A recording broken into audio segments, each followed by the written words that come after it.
Police निरीक्षक Tanaji Sawant ASI Yadav यांना शौर्य पदक प्रदान। कुख्यात बिश्नोई टोळीतील गुन्हेगारांना केली होती अटक।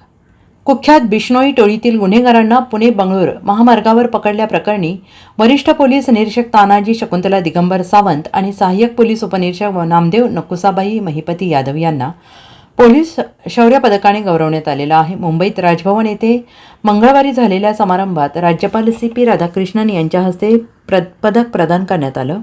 बिश्नोई टोळीतील गुन्हेगारांवर विविध राज्यात खुनाचा प्रयत्न, सरकारी नोकरावर हल्ला, बेकायदेशीर अग्निशस्त्र बाळगणे आणि त्याचा वापर करणे, दरोडा, अपहरण, खंडणी, जाळपोळ, बलात्कार असे अनेक गंभीर गुन्हे दाखल आहेत। 2017 पासून या टोळीतील अनेक गुन्हेगारांना फरार घोषित केले होते। 28 जानेवारी 2020 मध्ये गँगचा म्होरक्या श्यामलाल गोवर्धन राम पुनिया, श्रीराम पाचराम बिश्नोई आणि श्रवणकुमार मनोहरलाल मांजू हे कर्नाटकातील हुबळी येथून नाकाबंदी तोडून राजस्थानच्या दिशेने निघाले होते आणि याची माहिती मिळताच स्थानिक गुन्हे अन्वेषण शाखेचे तत्कालीन पोलीस निरीक्षक तानाजी सावंत यांनी पथकासह पुणे बंगळूरू महामार्गावरील किनीटोल नाक्यावर सापळा रचला।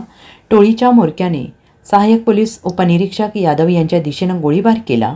या हल्ल्यात सुदैवाने ते बचावले। त्याचवेळी प्रसंगवधान राखून निरीक्षक सावंत यांनी टोळीतील गुन्हेगारांवर गोळीबार करून दोघांना जखमी केले। त्यानंतर पोलिसांनी टोळीला अटक केली। निरीक्षक सावंत सध्या सांगली जिल्ह्यात कार्यरत आहेत, तर यादव कोल्हापूर पोलीस मुख्यालयात जिल्हा विशेष शाखेत कार्यरत आहेत।